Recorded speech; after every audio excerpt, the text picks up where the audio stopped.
Escucha Ágora al aire. Un programa realizado entre Ágora, Laboratorio Político y Comunicando Belén. Síguenos en nuestras redes sociales como @comunicando.belén y @agoralab. Bienvenidos a un nuevo episodio de Ágora al aire, una producción del medio comunitario digital Comunicando Belén y la Escuela de Educación Ciudadana Ágora Laboratorio Político. En esta ocasión nos acompaña el economista, doctor en economía, Julián Santiago Vázquez. ¿Cómo estás? Bienvenido.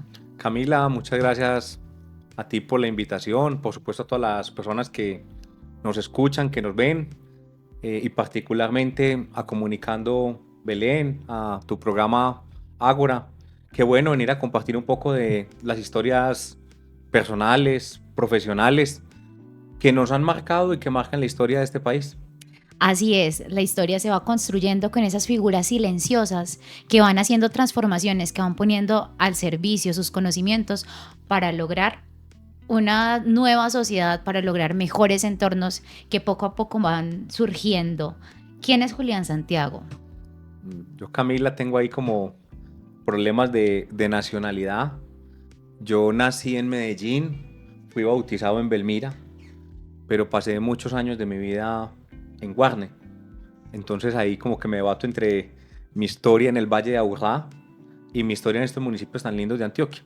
Soy una persona hijo de Mercedes y de Fabio, hermano de Marixa, de Andrés y Daniela, tío de 3 sobrinos hermosos, un gomoso de la bicicleta y un apasionado por Antioquia y los temas de desarrollo en general.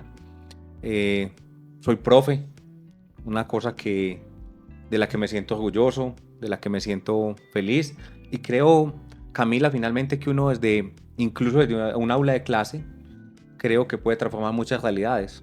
De allí la responsabilidad que significa el ser profe. Excelente, porque además has tenido la posibilidad de sumar, aportar, transformar desde la academia y llevar tus conocimientos a posiciones muy altas de toma de decisiones y de poder aplicar esos conocimientos desde el servicio, desde los lugares donde has tenido la posibilidad de trabajar, de liderar. Julián, ¿por qué la economía?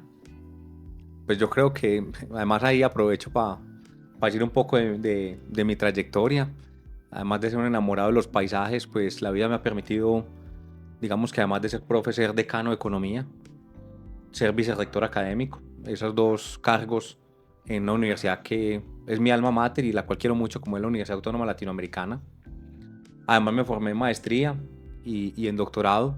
Doy el paso de la academia, mira lo curioso, doy el paso de la academia al sector financiero y tengo la oportunidad de ser el gerente de la banca pública para Antioquia y Chocó, del banco comercial más grande del país, además más importante como lo es Bancolombia. Y de allí doy el paso a la gobernación de Antioquia, particularmente al banco del cual somos socios todos los antioqueños, como es el Instituto para el Desarrollo de Antioquia, el IDEA. Y yo creo, Cami, que uno en toda esa trayectoria de la vida, mi infancia transcurrió de las vacas, entre las mangas con las vacas en Belmira y en el norte antioqueño, y la realidad de los caballos en el hipódromo en Guarne. En ese trasegar, yo creo que tenía temas muy marcados en mi cabeza. Uno de ellos, atender todas las problemáticas que uno de niño vivió en carne propia o vivió con sus vecinos y las zonas más cercanas. Entonces, cuando uno dice que quiere estudiar economía, normalmente el primer pensamiento, como ilusión que se le viene a uno a la cabeza, es resolver el problema de la pobreza. Entonces yo veía en la economía dos grandes oportunidades. Primero, entender mucho más las problemáticas económicas y sociales. Y en un segundo lugar, lograr conocimientos que me permitieran como profesional transformar muchas realidades. Por supuesto, en ese entonces no me imaginaba que iba a ser decano, no me imaginaba que iba a ser vicerrector, tampoco me imaginaba que iba a tener un cargo como el que tuve en el banco comercial más importante del país, y mucho menos me imaginaba que iba a tener la oportunidad de ayudar a transformar realidades desde el Banco de Desarrollo de los Antioqueños. Pero sí tengo que decir que he tenido muy marcado en mi corazón, en mis pensamientos, las realidades que de niño viví y yo creo que la economía a mí se me convierte en una excusa para entender más de cómo funciona el mundo, para entender mucho más cómo se toman las decisiones en lo público, en lo privado, y por supuesto las decisiones que transforman la realidad económica y social. Entonces por eso me decidí a estudiar economía en una universidad tan social, con tanta historia de, digamos, la lucha estudiantil, porque es que la Universidad Autónoma Latinoamericana nace del Manifiesto de Córdoba en Argentina, pero nace en el contexto paisa, en medio de una revuelta muy importante en la Universidad de Medellín, pero ahí como en un diálogo, en un trabajo también con tanto con estudiantes como profesores de la Universidad de Antioquia. Y nace una universidad que yo creo que más que una universidad es un proyecto social. Yo creo que todos los que hemos estudiado en la Universidad Autónoma Latinoamericana en un aula, o estudiamos becados o estudiamos de fiado, porque digamos que esta universidad yo creo que ha tenido muy claro que nació para promover la gente desde lo social, y qué mejor oportunidad que uno formarse. Y son muchas las historias bonitas que hay de esa universidad en términos de la oportunidad que le ha dado a muchos de cambiar su realidad, de cambiar la realidad de su familia, que es el entorno más cercano, y por supuesto con todas las personas que han pasado por esta universidad y que han tenido cargos de poder, toda la realidad que han cambiado no solamente en Antioquia, sino en el país. Digamos que en Medellín y en Antioquia hay una trilogía que se ha hecho muy popular precisamente por convertirse en motor de desarrollo: academia, empresa, Estado. Y en ese orden tú describes la trayectoria que has ido formando. ¿Cómo haces esa lectura de la forma en la que se ha desarrollado Medellín, Antioquia, desde esos lugares donde tú has tenido la posibilidad de tejer? Yo ahí más, Camila, más que los lugares donde he estado, yo creo que yo tengo lecturas de ese tema como en la cabeza. Una primera lectura, y era que los dirigentes de las empresas privadas en Antioquia tenían un interés particular y un interés muy marcado en transformar la realidad social. Entonces, cuando uno se remonta a la historia de Antioquia, a la historia de Medellín, era normal ver cómo concejales a grandes líderes empresariales de Antioquia, o incluso como diputados. Cuando uno piensa incluso en el origen del Instituto para el Desarrollo de Antioquia, la idea, uno encuentra un papel muy protagónico de Peter Santamaría. Y cuando uno se remonta a analizar todo lo que transformó Peter Santamaría, ve un diálogo muy marcado con el empresariado. Entonces yo creo que Antioquia ha tenido esa característica, Medellín por supuesto, pero creo que en los últimos años hemos dejado ese, digamos, trabajo desde lo político y el poder al interior de las organizaciones, y se ha pasado más a un trabajo silencioso de los empresarios. Este Antioquia, leerlo hoy no es tan sencillo, porque es que, de no ser porque algunos empresarios vieron posiciones distintas en algunos gobernantes de la historia reciente, o posiciones que, digamos, no iban como muy en la línea de lo que ellos pensaban, no vuelve a surgir la preocupación de hacer presencia en lo público. Yo soy un crítico natural de eso. Yo creo que el mundo privado ha hecho mucho por el desarrollo social, por el desarrollo económico, pero creo que lo estaba haciendo muy desde lejitos, porque no nos podemos negar, lo político y lo público para algunos empresarios causa temor. Entonces creo que estamos en un momento muy oportuno. Yo creo que hay que entrelazar y fortalecer el diálogo de lo público, lo privado y la academia. La academia también ha tenido allí sus cosas, porque es que la normativa colombiana ha limitado que la academia pueda tratar de incidir mucho más en lo público, y digamos que ha sido un espacio, entre comillas, todavía muy para la universidad pública. La norma de contratación, por ejemplo, ha alejado que muchas universidades que tienen mucho para aportar a lo público puedan tener diálogo directo derivado de esa normativa de la contratación. Obviamente, cualquier persona le diría a uno, ¿cómo llegamos a una rigidez de la norma hasta ese punto? Y es claro que han existido unos hechos muy concretos que han inquietado a quienes legislan, y se ha buscado pues que se trabaje muy en términos de transparencia. Yo cerraría diciendo que es un momento muy bonito para que desde el sector privado se repiensen muchas cosas y entiendan que la política, cuando uno no se mete con ella, debe comprender que la política diario se mete con uno. Y en ese entendido no basta con hacer un trabajo silencioso. Yo creo que mucha gente desconoce el papel protagónico, por ejemplo, que tuvo en la construcción del edificio del ITM el sector privado. Porque el sector privado, yo creo que en los últimos años quería mantener un perfil bajo, pero creo que los hechos recientes están invitando a que se trabaje más mancomunadamente, más allá de una cátedra, más allá de un evento, que tanto la empresa, el Estado y la academia puedan trabajar en favor de un país, un departamento más desarrollado. Y no se nos puede olvidar la sociedad, que si bien en parte recoge el Estado, la academia y la empresa privada recoge, yo creo que hoy tenemos que hablar definitivamente del papel que cumple la sociedad, que cumplen medios como este. Porque es que uno cuando habla de un medio como Comunicando Belén, tu programa de Ágora cumple un papel trascendental para esa relación que tú propones para conversarla. Y es que medios como este y la sociedad tienen otros mecanismos para actuar y poner en la agenda pública aquellos temas que de no ser por medios alternativos, que de no ser por una sociedad organizada, nunca se colocarían. Es que este país, de manera permanente, la agenda pública la ponen de acuerdo a unos intereses muy particulares. Entonces yo creo que en esa relación que tú propones hay que pensar en ese otro actor fundamental que es la sociedad. Porque es que la representación política fue muy importante cuando la gente no tenía estos aparatos. Yo creo que hoy cualquier gobernante, cualquier líder, si quiere conocer el termómetro de las problemáticas que aquejan a Belén, que aquejan a Robledo, pues tiene un instrumento fundamental para hacerlo. Yo no sé si un representante, como lo es un concejal, logra capturar tanta información como lo puede hacer un gobernante o lo que significan estos medios. Y ahí es donde tenemos que empezar a hablar, Camila, de la famosa democracia digital directa. Y es que hoy el ciudadano, derivado de este tipo de instrumentos, puede tener un papel mucho más protagónico en la agenda pública. Muchísimas gracias, Julián. Además, porque nos abres unas conversaciones que son fundamentales para este programa. Y una de ellas es la de la participación ciudadana, digamos, y los retos que enfrenta la gobernanza. Y estamos completamente de acuerdo con que a la mesa le falta una pata. Y es precisamente esa sociedad civil organizada que no puede enmarcarse dentro de la academia ni dentro de la empresa privada y que claramente no es sector público.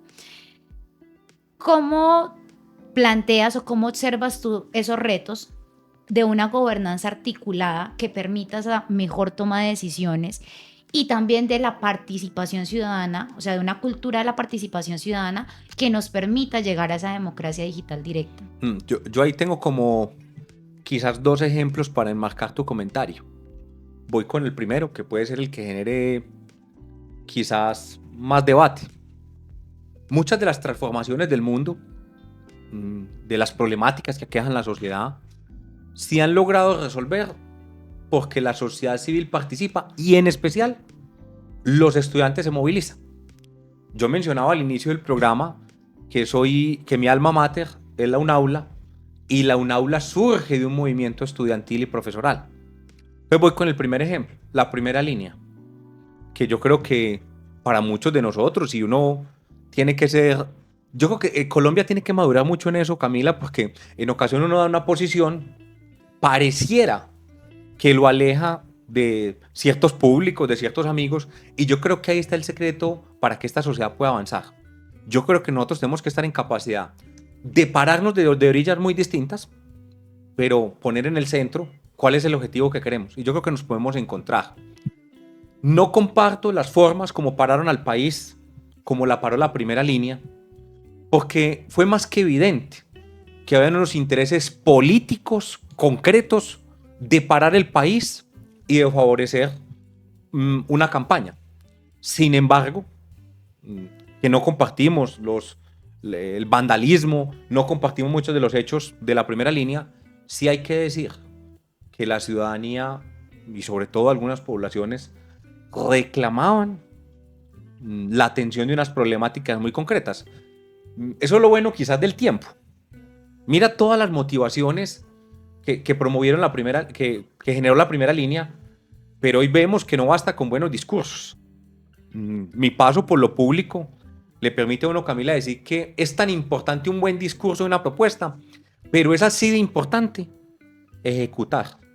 Y vemos cómo hoy el gobierno, particularmente, que nace su propuesta de gobernar el país, nace en gran parte de ese descontento social, lo capitaliza, ayuda a que la primera línea logre espacios, pero hoy vemos que una decepción profunda.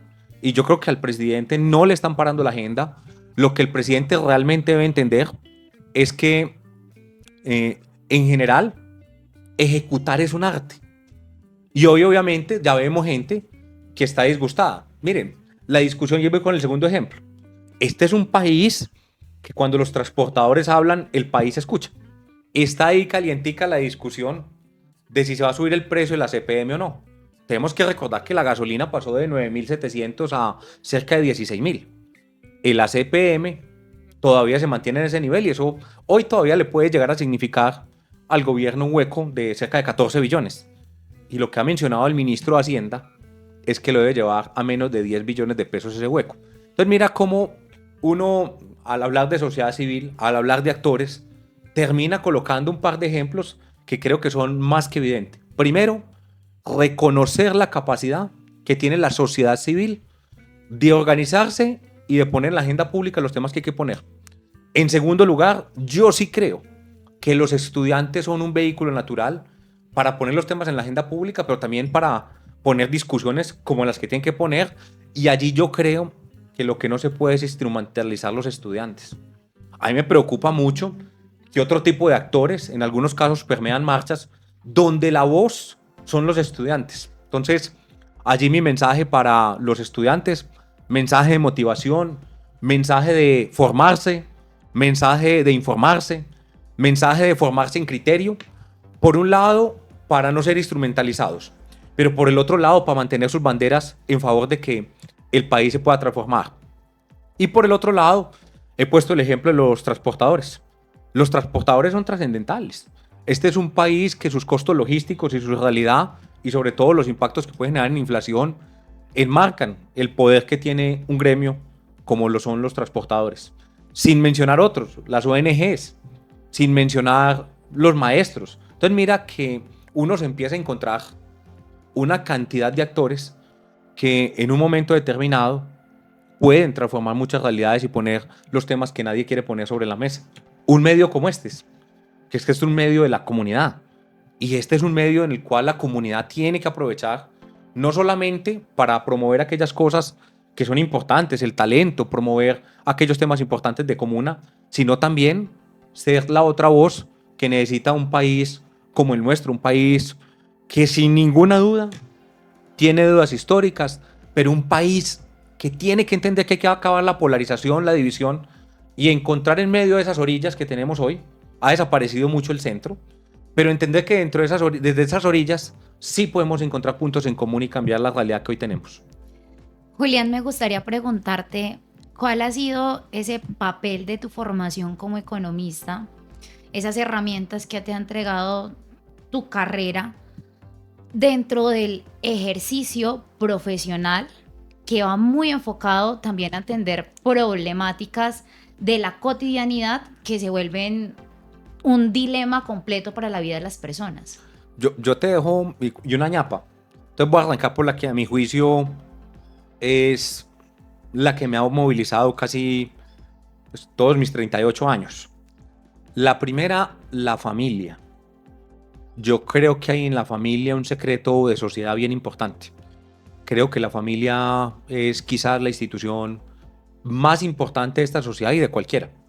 Entonces yo creo que uno de los temas movilizadores ha sido como las vivencias de familia, de territorio, de sentido de realidad. Eso yo creo que se ha sumado a que la economía le da a uno unas herramientas muy importantes. Y la economía te dice hechos y datos. Y yo creo que la información es muy útil para la toma de decisiones. Yo creo que nuestro paso por estos diferentes cargos, quizás mi último en el IDEA, fue tan bueno por dos razones. Uno, porque yo tomaba decisiones con información. Yo me dediqué con un grupo de pelados gomosos, Cami, a montar datos, a montar información, porque no concibo la toma de decisiones sin información. Y lo otro, acompañado de un gran equipo de trabajo. Entonces yo te diría que de la economía me queda los hechos y los datos para tomar mejores decisiones en lo público. La academia en eso y la formación es muy poderosa, porque uno corre un riesgo muy grande, que creo que le pasa en algunos casos a algunos ministros, incluso al presidente, y mi deseo es que ojalá muy pronto se den cuenta de dónde está el cuello de botella, y es que no basta con el discurso, sino que hay que concretar hechos. Y cuando los hechos no se concretan, la comunidad te reclama.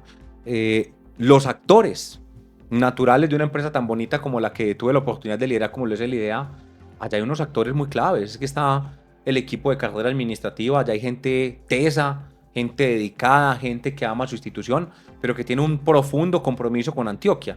Y cuando esta gente ve que el que está liderando no va por el camino indicado, ponen el paso. Entonces, yo creo que la economía da eso, da la capacidad de tomar decisiones basadas en información. Muchísimas gracias, Julián. Y me gustaría hacerte una pregunta y es, ¿cuál ha sido ese mayor reto, ese mayor miedo que se te haya presentado en el ejercicio de lo público respecto al ejercicio político puntualmente? Esa es una historia bien bonita. Yo estaba feliz en Bancolombia y el exgobernador Aníbal Gaviria me invita a que lo acompañe en el IDEA. Por supuesto, aunque la pasión estaba en el corazón por lo público, porque estoy convencido, no hay nada más transformador que lo público. Las empresas son fundamentales y hay empresas que trabajan en silencio por lo social de manera impresionante. Pero es que cuando vos estás en lo público, mañana, tarde, noche, fines de semana, Navidad, Semana Santa, tenés que despertarte muy motivado a trabajar por cambiar la realidad. Entonces yo digo que no hay nada más transformador que lo público. También me invita Aníbal Gaviria a que lo acompañe en ese proyecto de estar en el IDEA. Pero momentos difíciles y retadores. 3 escenarios. Escenario 1. El gobernador de manera injusta es detenido. Estoy hablando de los primeros meses del 2020, cuando apenas yo estaba dando mis primeros pasos en lo público y donde una de las motivaciones, sin ninguna duda, y ahí mi mensaje para todos, yo me fui motivado a lo público por el líder que para mí significa Aníbal Gaviria. Y yo quería aprender, como sigo aprendiendo, de ese líder como lo es Aníbal Gaviria. Entonces arranco con esa. Aníbal Gaviria, detenido. Entonces nos quedamos sin gobernador. Al menos no el gobernador electo, porque por fortuna yo creo que al gobernador encargado, el doctor Luis Fernando Suárez, lo rodeó el equipo de trabajo y logramos avanzar en la agenda. Pero gobernador detenido. COVID-19. Entonces se me sumaba a que no estaba el líder del que yo quería aprender, se me sumaba COVID-19. Y en medio de todo eso tuvimos otro reto adicional y fue la emergencia invernal. Nosotros tuvimos un cóctel de situaciones muy complejas y para el caso particular mío se sumaron 2. El IDEA, que tenía un requerimiento de la Superintendencia Financiera de Colombia, que nos puso en calzas prietas. Y cómo uno, con esas 4 problemáticas, usted llegara a la oficina, cuando nos veíamos pues, con los compañeros derivados de la COVID-19, a mostrar su mejor cara y a dar un mensaje de confianza. Fueron días complejos, muy complejos, pero es de esos días que uno tiene que tener muy claro en la vida qué es lo que lo motiva a levantarse. Y a mí, desde lo público, desde lo privado, desde la academia y aún desde cualquier escenario en los que he estado, me ha motivado mucho a ayudar a resolver las problemáticas de la gente.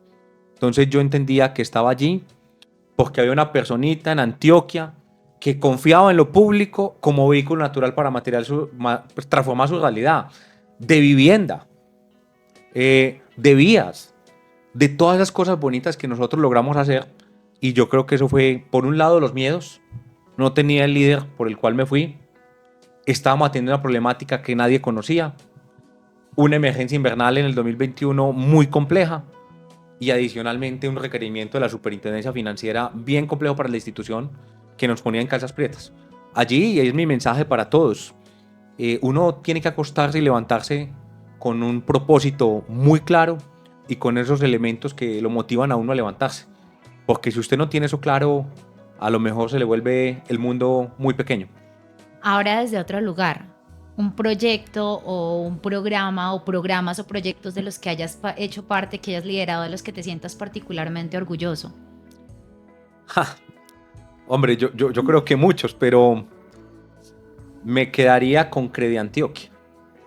Nosotros decidimos crear una fintech y para todos los que nos ven o nos escuchan, una iniciativa pública para combatir el gota a gota y generar inclusión financiera. Yo creo que eso es muy potente.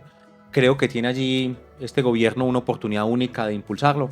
Ese programa es la verdadera economía popular. Nosotros decidimos crear esta institución para hacer operaciones de crédito, para prestarle a la gente entre 200.000 pesos y 1.000.000. Y de un día a 90 días. Una cosa impresionante. Eso es muy social. Si hoy surgen 20 Crediantioquia, nos quedamos pequeñitos para esas rentas criminales que hoy significan los gota a gota, porque es una renta criminal.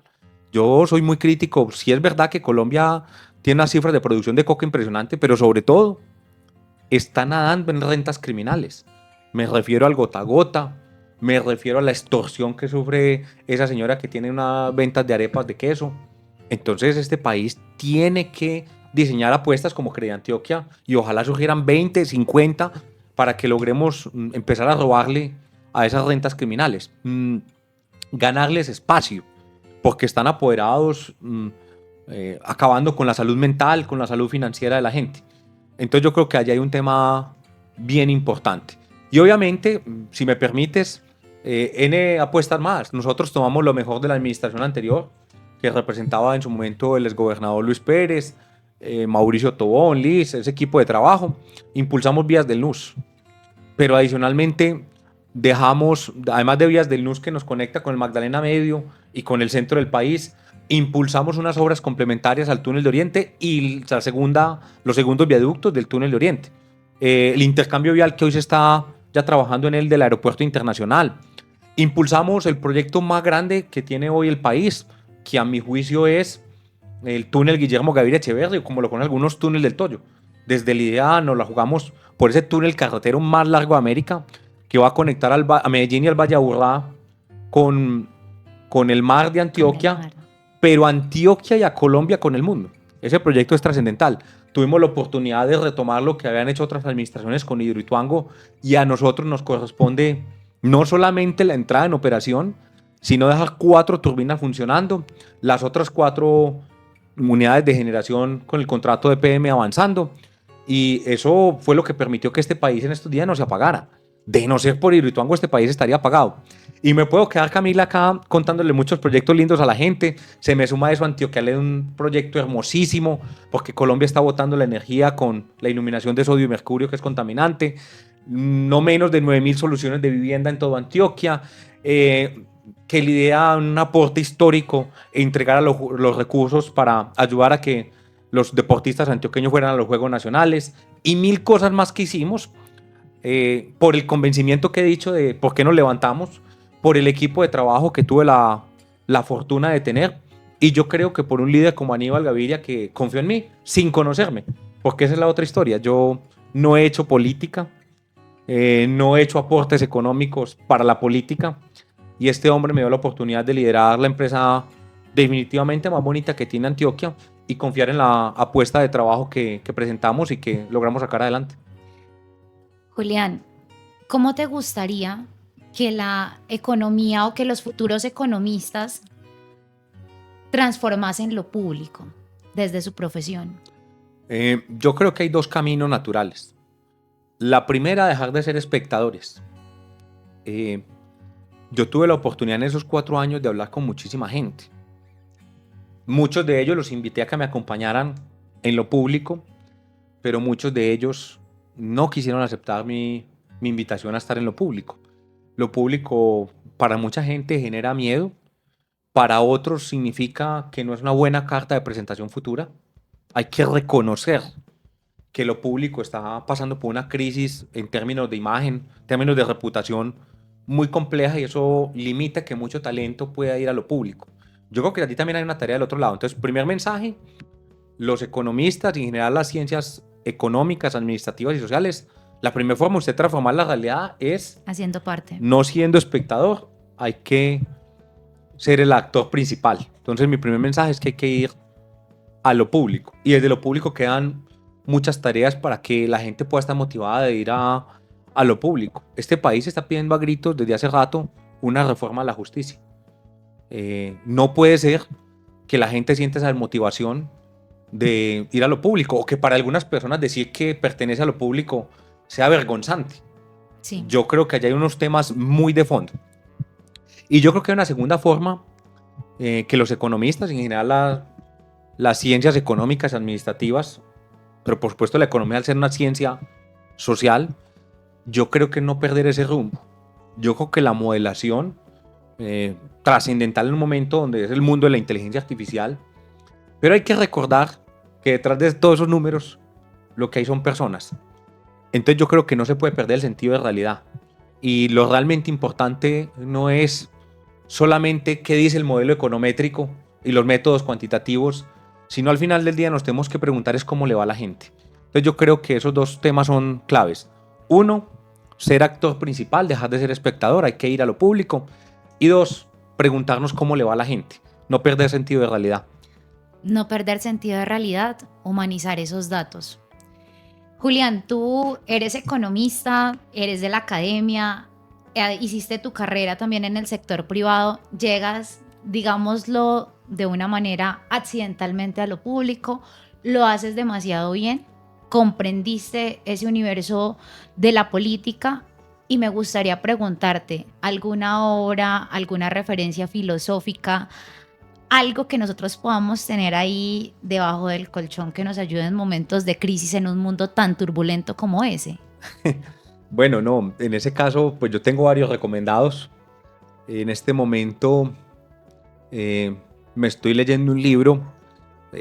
Hace uno mal recomendando un libro que no se ha terminado, pero me tiene muy encarretado. Y invitaría a toda la gente que ojalá le peguen una mirada, si son buenos lectores, Liderazgo, de Kissinger.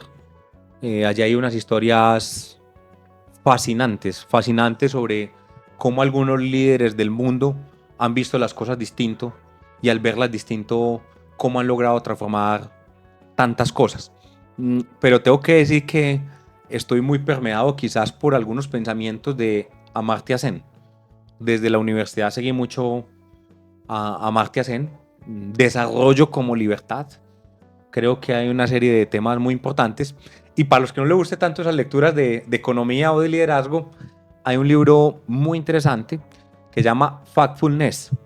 Es un libro que yo creo que nos daría a todos una mirada muy distinta sobre las realidades del mundo. Nosotros, como seres humanos, la tendencia naturalmente es a ver las cosas peor de lo que realmente son. Y este libro trata, con datos, de mostrarnos lo equivocados que estamos. Es un libro fascinante, porque yo creo que este es un mundo que necesita más optimismo. Y yo en eso, cuando me preguntan que si yo soy pesimista u optimista, yo digo que soy posibilista. Y es normalmente, digo yo, que un pesimista, antes de ser pesimista, era optimista. Algún dato recibió que le hizo cambiar su mirada. Factfulness nos permite ver que el mundo no va tan mal como creemos. Y ese es mi mensaje también para la gente hoy. Colombia no va mal. Colombia, en la historia de los países del mundo, es un niño. Y yo creo que Colombia lo único que le va a pasar son cosas buenas.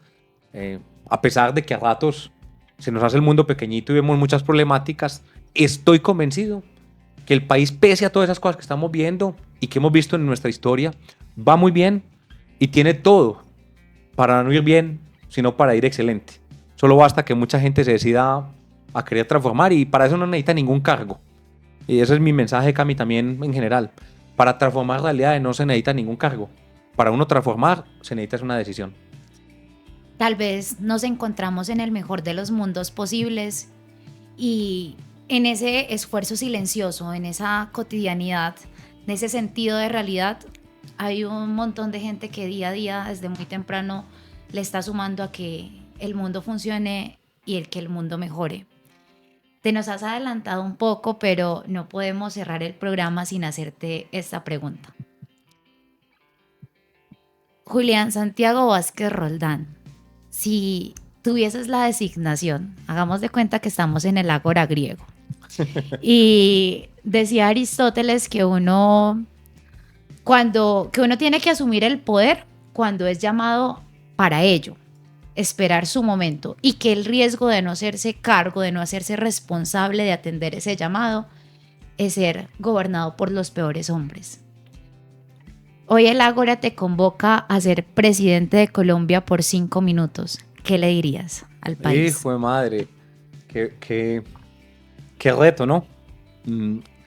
Pues mira, Cami, que yo he reflexionado mucho alrededor del tema de los temas presidenciales, los temas de gobernación, los temas de alcaldía.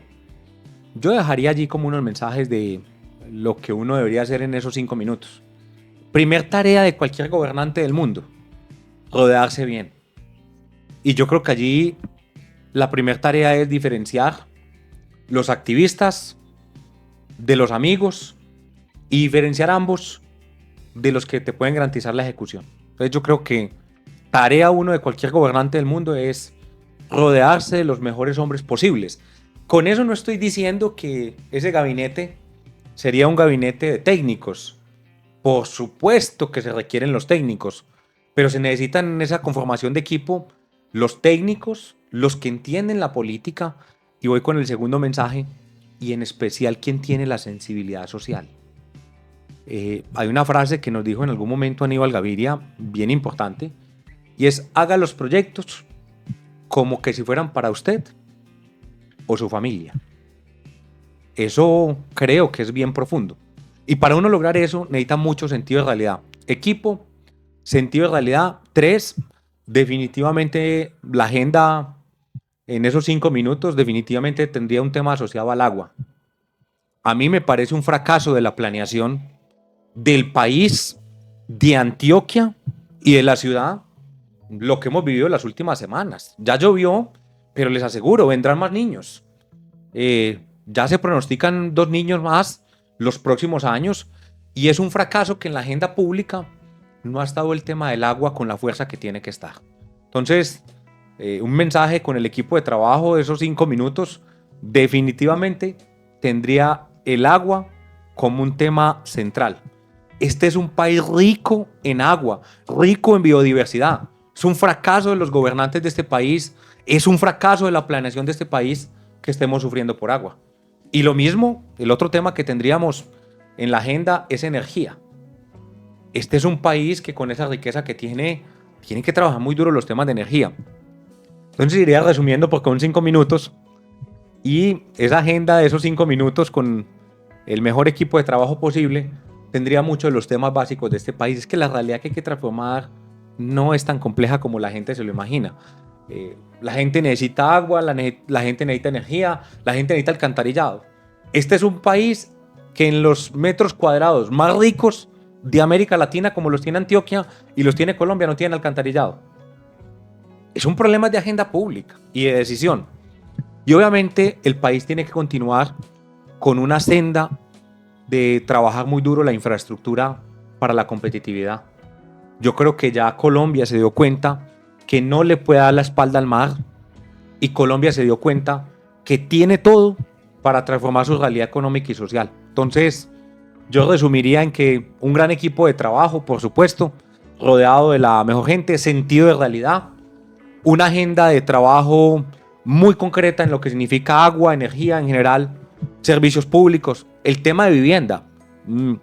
Yo no sé si como la gente lo ha pensado, en términos de que todo mundo, que este sea un país de propietarios. Yo creo que la agenda del mundo ya también ha mostrado que no necesariamente tiene que ser un país de propietarios, sino que puede ser un país donde la gente con unas cuotas muy cómodas tenga una propiedad arrendada durante 40 años. Eso, y al final una opción de compra para su hijo o para su nieto. Entonces yo creo que allí hay muchas cosas que trabajar. Y del otro lado, una agenda de competitividad en infraestructura de la ruralidad, de la infraestructura que necesita el país para competir.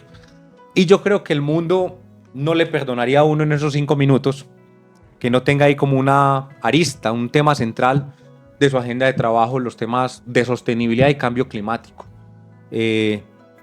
Ya se me hace hasta curioso que se aclare, porque es que pasamos de unos veranos muy intensos a unos inviernos muy fuertes. Y eso nos está mostrando desde hace rato que las familias que están en zonas ribereñas, pero cualquier persona, incluso cuando va por la vía, puede ser objeto de un accidente. La gente que deja de tener agua potable derivado de este cambio climático. Entonces, yo creo que sobra la aclaración, pero hay que dejar el rayón allí. Esa agenda de sostenibilidad y cambio climático tiene que estar presente no como un eje, sino que tiene que ser el eje. Todo eso en términos de servicios públicos, necesidades básicas, infraestructura para la competitividad, la atención a las zonas rurales, tienen todas que tener una lista de cambio climático y de sostenibilidad. Interesante, porque esos 5 minutos definitivamente no nos van a alcanzar para esta agenda de Julián, pero si quisiéramos extenderlo a 4 años, dime 3 valores con los cuales yo podría identificar ese liderazgo. Yo creo que el respeto por la dignidad. Es que imagínate, Camila, qué dignidad más grande que uno ser alcalde de Medellín, ser gobernador de Antioquia o ser presidente de los colombianos. Yo creo que el respeto por la dignidad. A mí me causa muchísima curiosidad que se señale hacia arriba o que se señale hacia abajo entre los gobernantes, cuando al fin y al cabo lo que la gente está esperando es que se le resuelvan sus problemáticas. Yo creo que lo primero que tiene que entender cualquier persona como valor esencial tiene que ser el respeto por la dignidad del cargo. Yo creo que un segundo tema o un segundo valor, yo creo que es el respeto por la vida, porque si hablo de sostenibilidad, si hablo de cambio climático, el respeto por la vida en todas sus formas tiene que ser un eje de trabajo de ese gobierno. Este fin de semana, grave lo que uno, como que 2 muchachos en 2 motos se ponen a discutir. Uno de ellos acciona su arma y termina muerto una dama, una señora que nada tenía que ver con el tema. Pero incluso los que tenían que ver con el tema. No puede ser que una discusión nos lleve a terminarle la vida a otra persona. Yo creo que allí, en esa arista del respeto por la vida, tiene que estar un tema de justicia determinante, directo, porque yo creo que el país sí tiene que dar esa discusión. Entonces, el respeto por la dignidad. El segundo, un principio central, la vida. Y yo creo que un tercer elemento fundamental es, yo creo que el amor por el país. Yo creo que y por los territorios. Sin amor es muy complejo. Es que si no hay amor por esta patria, es muy complejo. Si no hay amor por el territorio, es difícil de que se transforme en una realidad. Si usted no ama su territorio, si usted no ama la dignidad que tiene, es muy difícil que usted pueda hacer algo por los demás. Yo creo que esos 3 serían elementos trascendentales. El equipo tiene que entender eso. Es que uno ve, y permíteme ahí la ñapa. Sí, continúa. Que la gente es muy esperanzada en los gobernantes, en sus líderes. Pero sin estos elementos es muy complejo que la gente pueda ver materializada la solución a uno de sus problemas. Es que aquí estamos todavía debatiendo temas que debieron ser resueltos hace 20 o 30 años.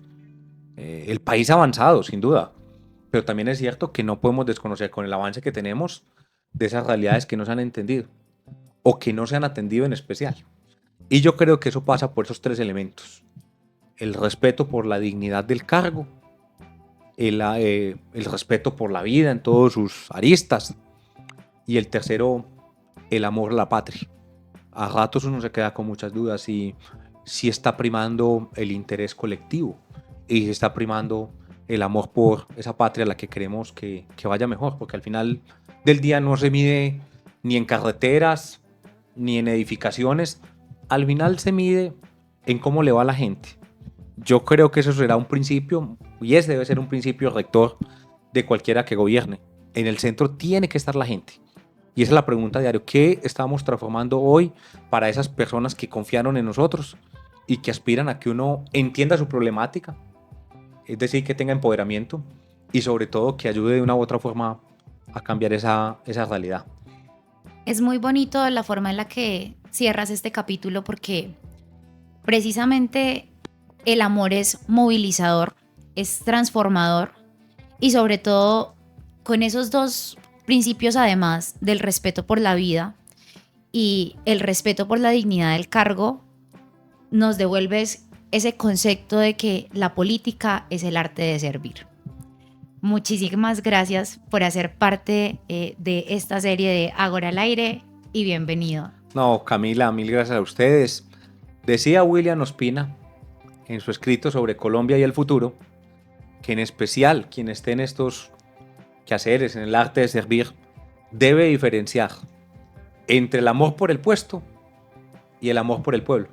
Yo creo que hay muchas personas que tienen muy claro lo primero, pero no tienen tan claro lo segundo. Muchas gracias a Ágora, muchas gracias a Comunicando Belén por esta invitación tan especial y un diálogo que yo creo, Camila, que saca muchas de mis reflexiones y vivencias del pasado, del presente, pero con mucho corazón y mucho pensamiento de futuro sobre aquellas realidades que tenemos que atender e insistiendo para todos los que nos escuchan, nos ven, que para transformar realidad no se necesita ningún cargo.